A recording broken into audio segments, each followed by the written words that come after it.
தஞ்சை பெரிய கோயில் வந்தீங்க அப்படின்னா இந்த விமானம் இருக்குது பார்த்தீங்களா, இந்த விமானத்துக்கு பின்பக்கம் அதாவது வாழைப்பிள்ளை பிள்ளையார் இருக்கக்கூடிய பகுதிக்கு பக்கத்தில் இந்த கல்வெட்டு இருக்குது. இல்லை என்ன சொல்லியிருக்காங்கன்னா, ஸ்வஸ்தி ஸ்ரீ உடையார் ஸ்ரீ ராஜராஜ தேவர் தேவியார் சோழ மகாதேவியார். சோழமாதேவியாருங்கிறது அவங்க மனைவி.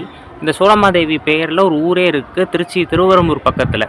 ஸ்ரீ ராஜராஜேஸ்வரம் உடையார் கோயிலில் அது வரைக்கும் இருக்குது பார்த்தீங்களா, ஆண்டு 29 வரை, அதாவது அவருடைய கடைசி ஆட்சி ஆண்டு வரைக்கும் எழுந்தருளுவித்த செப்பு திருமேனிகள், அது வரைக்கும் எவ்வளோ செப்பு திருமேனிகள் கொடுக்கப்பட்டது அப்படிங்கிற ஒரு கணக்கில் உடையார் கோயிலில் இங்கே பாருங்கள், கோயிலில் முளத்தால் அளந்து, கை முளம் இருக்குது பார்த்தீங்களா, அந்த முளத்தால் அளந்து என்ன வந்திருக்கு,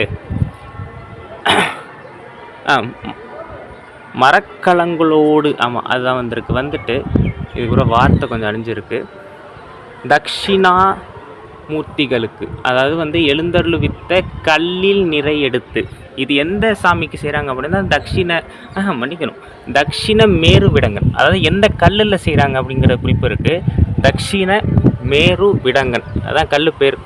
அந்த கல்லில் நிறைனா அந்த எடை எடுத்து என்ன பண்ணுறாங்கன்னா ஆடல் வல்லான், பாருங்கள், ஆடல் வல்லான் என்னும் கல்லால் நிறை எடுத்து கொடுத்துட்டு அதுக்கப்புறம் என்னென்ன சிலைகள் செய்யப்படுது, அதுக்கு என்ன தானம் கொடுக்கப்படுது அப்படிங்கிறத கொடுத்துருக்காங்க. இது முழுக்க பார்த்திங்கன்னா இந்த செப்பு திருமேனிகள் ஏறக்குறைய விஷ்ணு சிலை, அதுக்கப்புறம் பார்த்திங்கன்னா தட்சிணாமூர்த்தி சிலை, இது எல்லாமே இந்த திருச்சுற்று மாளிகையை சுற்றி இருக்கக்கூடிய கல்வெட்டுகளில் தான் இருக்குது.